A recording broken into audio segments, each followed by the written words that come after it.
Do you read Stephen King? Good news, there's a club for you. The Losers Club.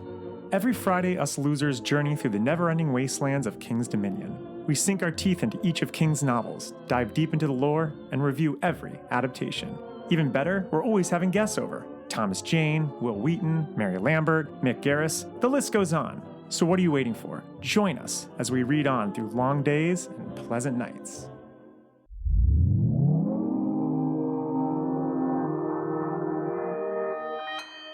Consequence Podcast Network.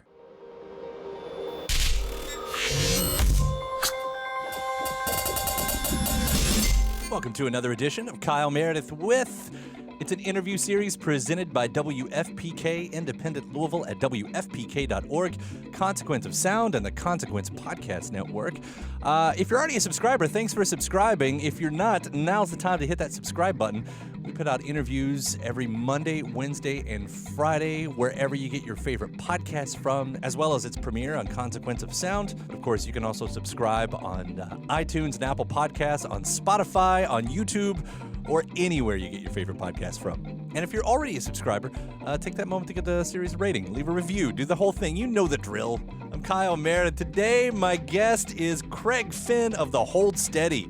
The band is back with a brand new album called Thrashing Thru the Passion. It's the first record in 5 years. And while they have been here through those years in between, Craig says it's all right to call this one a comeback record. We'll hear about what characters populate the landscape this time around, and how they compare to the ones that we heard from Craig Finn's latest solo record, I Need a New War, which actually also came out this year. We'll get into the details of what makes being a fan of the Hold Steady so much fun. Not just the big soaring choruses, but the callbacks between songs, the way some of the new songs talk to the old songs and reference these little lyrics that are all throughout the catalog. And the community. This band is so much about their community, which I don't have to tell you in 2019 is a very important thing. We'll also talk a little bit of Stones, a little bit of R.E.M., a little bit of E Street, which, speaking of the E Street Band, the Hold Steady is starting to get very close to how many members they've got in the band compared to Bruce's crew. And that is discussed as well. Talking about the album Thrashing Thru the Passion, it's Kyle Meredith with the Hold Steady. Hey, this is Craig.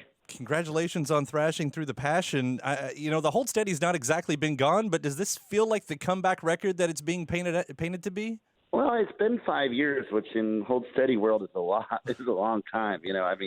We haven't gone. Well, I guess we went from 2010 to 2014, and then 2014 to 2019. So, but for the first part of the band, we were putting out records pretty much every year or every other year, and it does feel like a comeback. And this is the first record with this lineup, the six-piece lineup with Franz back in the fold, but retaining Steve Selvage. And I say this a lot, but this is, I'm sure of it, the best lineup that the Hold Steady has ever had. So it's great to have new music coming out created by this lineup of the band. Well, having them both in there this time around, and you've had the live shows to kind of ramp up to it, but how did that change the dynamics of the actual writing? Well, we have music coming from three different directions now.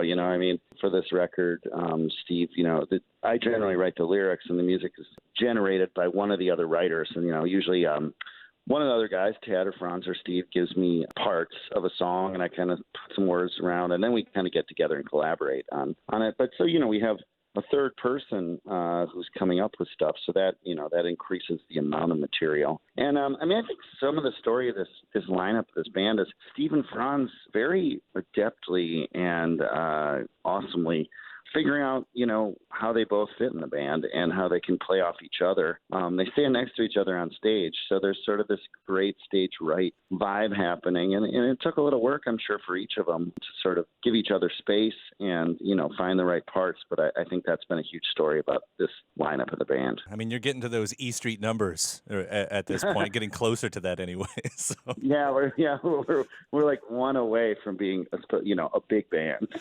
Well, it seems like that's would be such a challenge in the writing, because for a lot of artists, musicians, they talk about the key is to know when not to play. When you have that much going on, I'd feel like that would be a big thing. Like, how do we just like layer on layer on layer? I think it would have been harder for us if we were younger. You know what I mean? Like, I think that there's some things that you kind of say, like, I think it's easier to not play at 40 than it is at 20, for instance. The characters always play a big part in a Hold Steady song and a Craig Finn solo song.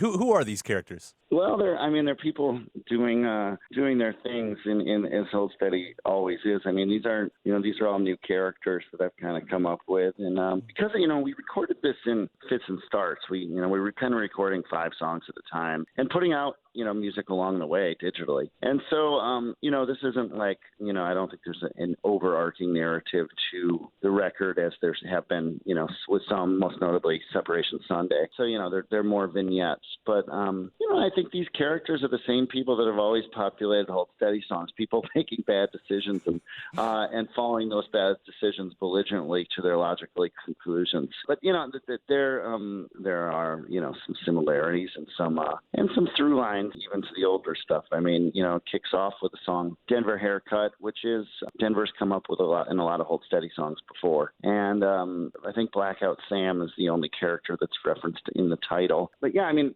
writing in characters and enjoying that, and the characters are still having difficulties, behaving themselves. You've done a lot of callbacks, intertwine the history of songs here and there all throughout your catalog, which is really, really fun for a fan. Does that come natural for you, or are you throwing those in there to add that extra layer? Well, both. I mean, I think they come natural to me because I know, like, when I was a listener, that's something I really enjoy. I still am a listener that I really enjoy, and kind of an inside joke or an Easter egg or whatever you want to call it to reward the close listeners is fun and keeps people engaged. But it excites me as well as it hopefully excites the listener. I was reading one reviewer, and whether or not this is true, they had. I think they said that Entitlement Crew was like a sequel to Sequestered in Memphis. Just to have that, that ability to even, hypothesize on something like that, it's like, is it? I'm really happy when people go deep like that, and I sort of think the best thing for me to do sometimes is just to let people have those theories without commenting, because you don't want to shut down any of these paths because they're all very fun. A lot of artists are, of course, grappling with whether to write about the bigger picture of what's happening on the outside, in the big world, and I've heard you say the solo career gives you the ability to write very small stories while the Hold Steady is bigger stories. Do these characters? Does the political landscape surround these characters in the same way that it's inundating us in real life? It's funny. I do feel like the solo record I made this year, I Need a New War, is definitely more affected by the political landscape. It kind of exists more in a real world where I think the people in Hold Steady songs are obviously affected, but it may contain a little less commentary. But I think I want to write honest, real characters, and those characters would have, to be honest and real, you would obviously be affected by the policies and some of the other things surrounding the current administration. It's always inspiring to hear you talk about a community, because it's always been a part of the Hold Steady's MO from the very beginning. And building a community in a time of questionable community, probably couldn't be more important. I don't know, is that lost on you? Because here you are back at a time when I think, to whatever percentage of the world, will hear the Hold Steady, it's important for the Hold Steady to exist right now. Yeah, and we hear that a lot. I mean, in 2016, we came back in December. That was sort of our big first. I guess we came back in the summer, but we came back and did these 4 shows at the Brooklyn Bowl in December 16, right after the election. I definitely heard a lot of we needed that. People are really, I think we hopefully give people a place to go in and feel good, commune with like-minded people, and be safe and be exuberant and celebratory. And the community around this band is we just wrapped up 3 shows in Seattle, and I never forget it, but the shows are absolutely always just reminders of what a beautiful community has sprung up around this band, and how they take care of each other, and how they sort of exist partly, at least a large part outside of the band. I mean, we're kind of this destination thing, but they don't really need us at this point. It feels like, it's just something to do, and everyone knows the words of the songs. For what happened in the last few years, I mean, again, there was never a point where the Hold Steady said we're actually taking a hiatus, we're breaking up, or not that I saw anyway, but it would seem like to me, like for a lot of these folks who do use you as that, reason for community, as that access to community and everything, it had to be a questionable time in there. Like, is this still a thing, or are we still going? And and for you all, Yeah. did it ever get to a point of who do we want this band to be in this era? Yeah, I mean, I think we were sort of a little bit lost and most certainly fatigued, after about, 2015. And we really, after a break, we've kind of come back and very we've been very strategic about what we're doing and what we're allowing ourselves to do. And I think that in itself has invigorated the band hugely. I mean, we've changed the way we tour, where we kind of go and pick major markets and play 3 shows at a time at them and ask some of the people to come to us rather than barnstorming, doing 30 dates in a row and coming back, exhausted and spending most of our time on travel and setting up and tearing down gear. With these weekends, we set up the gear once, and things get way more musical. We use our sound checks to figure out what song we haven't played in 5 years, and throw that at the fans, or learn a new song. And all of that, kind of questioning how we're doing things and doing things differently has really supercharged this sort of energy around the band. And I think that's what allowed us to come back and make Thrashing Thru the Passion, just sort of changing the way we think about things. Yeah, which, by the way, is a perfect title for this band. Like, I feel like at any point in your career, you could have used that title, Thrashing Thru the Passion.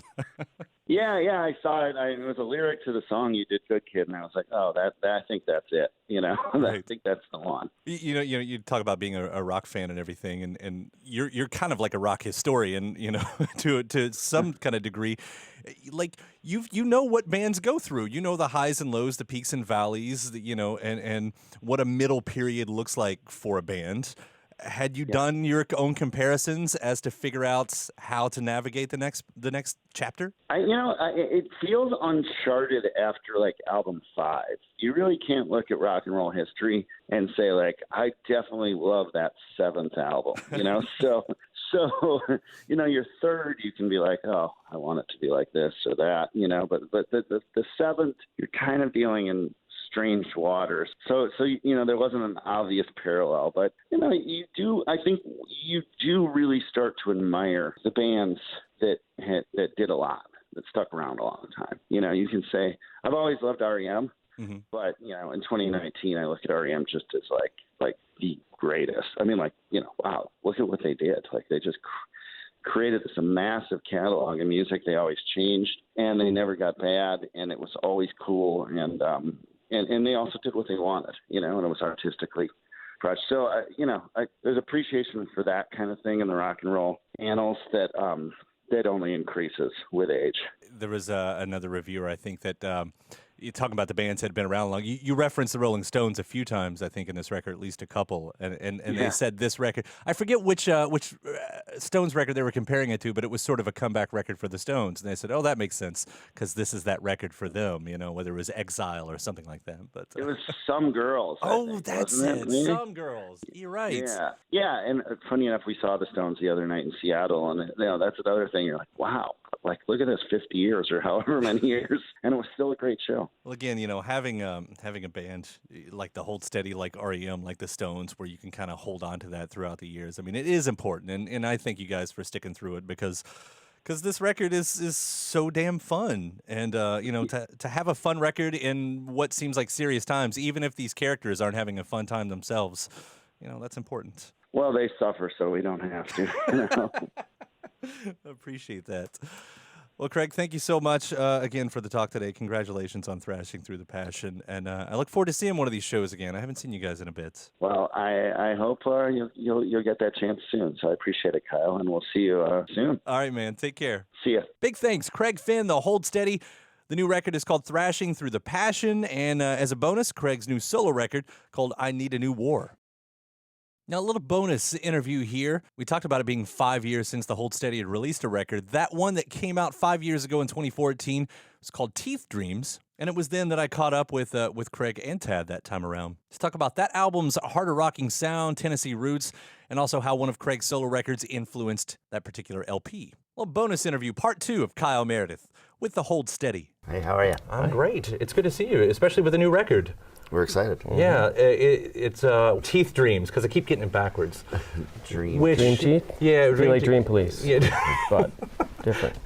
You know, which of course recalls all of those dreams you always have about losing your teeth and everything, but I guess it was from Infinite Jest. Well, I mean, it's about those are teeth dreams or anxiety dreams, so it's kind of ties to that. But there is a good scene in Infinite Jest where someone's talking about having teeth dreams, but it turns out they're dreaming of someone else's teeth. And I thought that was really funny. And you tying anxiety into an album, that's got to be new. Yeah, you know, it felt like, these are anxious times we live in, you know? It's true. Well, let's talk about this because it's a new sound that, you know, I think that's the first story on this record. It's a bigger sound is what we're talking about here.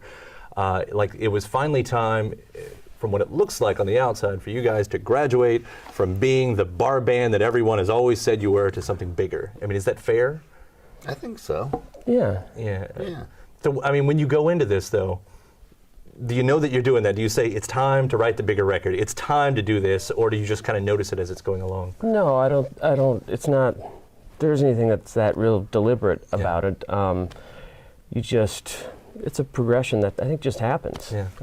One of the big things was Steve Selvage, our second guitar player, joined for the touring on the last record and wrote and recorded this record with us.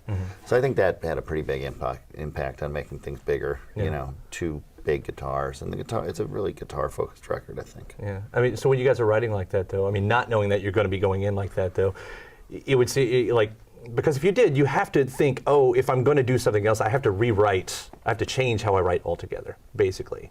You know, and I guess that doesn't happen here, that you guys don't go in and you're like, we have to figure out how to write a song differently than we've ever written it before. No, not particularly. I mean, the nice thing is that there isn't any one way that we always write a song. There's a lot of different ways they happen or can happen, and especially on this record with Steve being involved, there were times where, you know, him being in Memphis, being in Brooklyn, we'd send ideas back and forth. You know, we both got ways to record at home, stuff like that. And that was one of the ways ideas came together. Or, you know, I would sit at home and really try to work on something until I in the past I may have brought an idea in that was kind of half-baked or something like that, where this one I took more time to work on stuff before bringing it into the band. But then there were some times when I didn't too, and then you work on it as a whole. So, I mean, there isn't any one particular way the songs happen. Yeah, I did read at one point, though, that you wrote a lot of the songs and recorded some of the songs without Craig. Yeah. Like, you were away on the solo tour, I guess. Had that ever happened before, or was that something new? No, it hadn't happened per se, but I mean, a lot of the songs do come together where the music comes first, and then I write lyrics to them. And that's, I'd say the majority of them kind of happen that way. So no, I guess geographically it wasn't as separate, but, you know, there usually is like some amount of music that takes place before I get going on the words. Right. And with you on that tour, and I guess it's comparing records, which is never a fair thing to do, but looking at Heaven Is Whenever and then the solo record seemed to be a little bit more country tinged. I'm only using the generic thing of that. Certainly the solo record. Yeah, and I guess there were parts on Heaven Was Whenever that had those little parts. I mean, I don't want to say it looks like this is a reaction to that, but in some sense, it almost looks like this record is a reaction to that. This is a big rock record. But I guess the one thing for me was it was fun and exciting to be able to flex a different muscle and go do something that's pretty quiet. Yeah. And that kind of both physically and creatively made me excited to do something loud again. Yeah. So with your other guitarist in Tennessee or in Memphis, is that the reason why you went to Tennessee? Recorded in Nashville, right? No, that's where Nick was located. We went down to Memphis a couple times in early 2012 to Steve's place. He's got a little home studio there and did some writing sessions. But when it came time to record the record, and we ended up working with Nick, his studio is in Franklin, just south of Nashville. So that was where we went, and it was nice to be able to. It was the first record we've done out of the New York area, and it was really great to be able to go and just be recording. And yet you didn't end up with your country record. No, that's fine. We went to Nashville to make our biggest rock record. Yeah, right. I mean, a lot of that is Nick. When he says Nick Resklin, that's the producer, who is also a pretty big rock. I mean, you know, his records tend to be big rock records. Did the Foo Fighters and Rush, Right. and you know, working with him may have also kind of interjected this bigger rock. Any more than that. So with the way this record sounds, though, do you see that this is going to be a divisive record for a lot of fans? I hope not. There are some bands out there, I guess to say, that I wouldn't say they took pride, but it was more strategic, where they said, we're only going to hold on to the fans who's okay with change.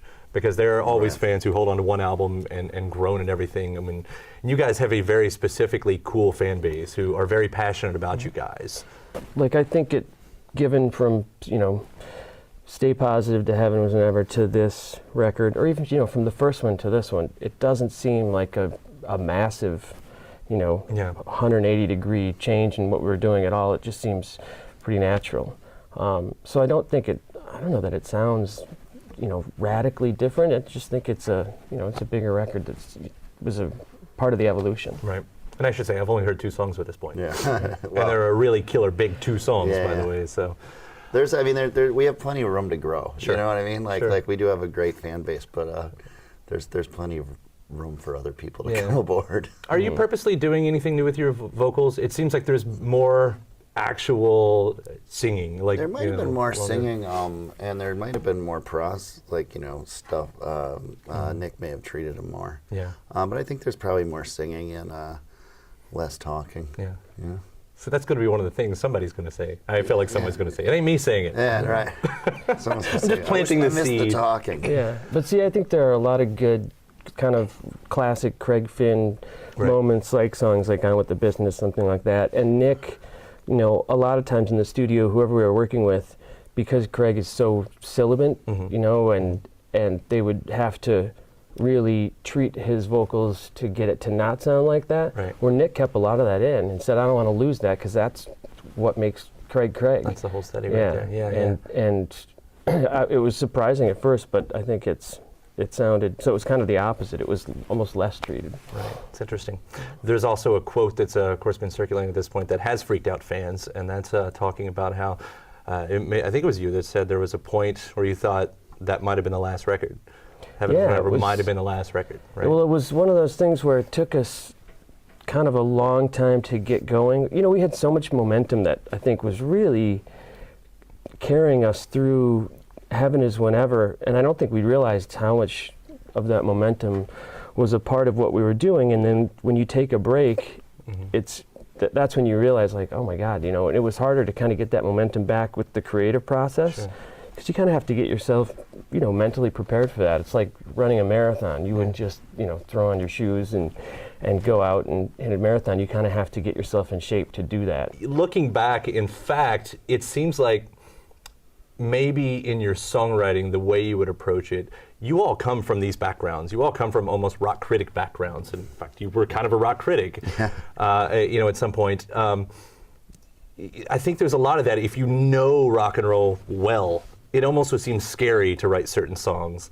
Like, how could we ever live up to that, you know? What song? What do you mean? There's a lot of bands that would come in and they don't listen to music, you know. They don't pay attention to it outside of what they're writing, they just do it. But if you know a lot about the history of rock and roll, if you know what Pink Floyd did, the ins and outs, and if you know what the Replacements did, the ins and outs, it almost seems like that would be, you know, weighing on your mind each time you'd write a song. Yeah. It's more inspiring, I think, than anything else. You have more to pull from. You have, you know, Yeah. you might have more diverse interests, or, you know, you might think of something that you want, you know. I don't know if it's scary. Yeah. I think it's just more inspiring. Yeah, inspiring. Yeah. There's some themes you're talking about on this one. It's truth. Truth and anxiety are the big ones, and Yeah. the idea that the two relate, I think, a lot. You know, I mean, sort of like when you tell the truth, there's almost like a relief at times. And I was at this party when we were writing the record, and I met this doctor, and he was saying, like, over half of the visits he gets as a general practitioner are people coming in for anxiety-related stuff. And then I noticed there's an anxiety column in the Times, and then you know, there's just all this stuff, and I'm like, are we living in particularly anxious times? Then we were in Oslo. I went to see The Scream at the Munch Museum, and that's about anxiety, and that was in 1900. So, you know, maybe it's just part of our human condition. But I really think the way that we kind of project in this day and age, you know, we kind of have this, especially online, this projection of who we want to be versus who we are. And I think that space in the middle fills in with anxiety. Interesting. And I think the most anxious people are the people who are the most furthest away from those. Yeah. Do you ever find out when you're writing a record, only after you look back and said, man, that was really on my mind, and you start learning something from the record that you didn't beforehand? It reveals itself to you in some part of it, you know, like you're like, God, and then you're like looking back and like, God, that one word, like truth, I only well into the record, it became obvious that the truth was almost in every song. Yeah. Start learning something about yourself I feel like after, yeah. We live in a time where it's very easy to lie to each other. Yeah, that's true. That's true. I think there's a lot of salacious stories and a lot of the rags that'll prove that over and over. Yeah. The other theme that seems to come up with you and through your entire career, and it's almost been inspiring and interesting, is your use of the word scene, whether it's the unified scene or whatever it is. And I say that because you talk about scenes. You talk about your hometown scenes, whether it's in Minnesota or whether it's in New York, and you talk about the scenes around the country. When I travel around the country, it's easy to see everything looking the exact same. I mean, how are you finding those little details at this point where you can really celebrate that in such a way? Well, you don't really know, but I mean, you can't jump into a city and find it, But I think a lot of it pulls back to just being involved in hardcore when I was a kid and having a real scene, meaning if there was a show, you went, and it was like, I don't even like this band, but I gotta go because I'm part of the scene. And sort of thinking about that as a community, and I think again, there's so easy for us to stay home these days that like the rock thing is kind of this community thing, and it's like you can go to a rock show, and you can go alone, but you can turn to the guy next to you and say, oh, cool deer tick shirt, and all of a sudden you're talking to that guy, and it's not weird. It's not like you just were in a bar and said, hey man, That's true. So there's the real community thing, and I think that's kind of what rock and roll. One of the things one of its strengths, especially right now. It's interesting you put it that way because with the loss of like CD stores and everything, it almost makes venues the last place you can go. Unless you're a smoker, and you've always got that. Yeah. You've always got that. You can walk out. But if you don't know smoking, if you don't do smoking, you don't know sports. You're just kind of screwed unless you got the rock and roll venue. Yeah. I want to bring out something because there's also an anniversary of something else happening in the world right now that's brought up one of your old papers. And that's this right here. Yeah. This right here. This is the Uncle Tupelo. Tell me a little bit about this because suddenly Uncle Tupelo gets a deluxe edition of No Depression, and people start bringing out this old paper that you've written a long time ago. I mean, this is the world where nothing ever goes away. I wrote for the Boston College Heights record reviews, which is I probably did. I don't know, not that many, 8 total maybe, but the guy knew. You could open it. The guy who was the music editor used to see me at shows and asked me to do it. And I think I wrote on the second record, Still Feel Gone, actually. Or I wrote a preview of one of their shows. But when they were going through all the press for the Uncle Tupelo stuff, someone found it from the clippings, and they called me and said, well, could we put this on the internet? And I was like, yeah, that's fine. It wasn't that embarrassing. The best thing of that period was I wrote a really a positive review on the Green Day Kerplunk, their second album. Right. And someone wrote in the letter to the editors that we need to be covering, more mainstream music, and no one's ever heard of Green Day, and no one ever will. So That's really nice. they laugh last. Do you write any more like this? No. Rock review? Do you have any desires to at this point? When you're at that age, you kind of want to know people to A, know stuff that they don't know. Yeah. And B, you kind of want people to like everything you like, except just a little after you, so you can lord it over them. Yeah. When you turn a certain age, and you shouldn't have that, and that age is about 27. So, no, I have not. I have written things for like the Talk House, but it's all just things I really like. Yeah. Just to try to. But for the most part, I just that bone's not in my body anymore. Yeah. Well, it's fun to look back, especially on what Uncle Tupelo brought out for Americana, and now it being such a strong, vibrant genre in itself. You know. So you were ahead. You were lording it over. Yeah, I was lording it over. I win. Yeah, you did. All right, hold steady. Thank you so much, Teeth Dreams. Thanks Looking forward to it. It's great to see you guys. Yeah, great to see you. Thanks for having us. Craig and Tad from the Hold Steady. That one's back in 2014 talking about the record Teeth Dreams. Again, the new album is called Thrashing Thru the Passion. And don't forget, before you get out of here, to hit the subscribe button. If you're not already a subscriber to the series, you can do that at iTunes and Apple Podcasts, Spotify, YouTube. And if you are already a subscriber, give the series a rating, leave a review, or just say hi, where you're listening from, or what you liked about the interview. We'd love to hear from you. After that, head to WFPK.org. That's where I do a show Monday through Friday at 6 p.m. Eastern. I premiere new songs, do some music news, celebrate some anniversaries, and throw some clips from these interviews as well. It's WFPK.org. ConsequenceOfSound.net has your music and film news. You can also find me at Twitter at Kyle Meredith and Facebook/Kyle Meredith. And that does it for another edition. I'm Kyle Meredith. I'll see you next time.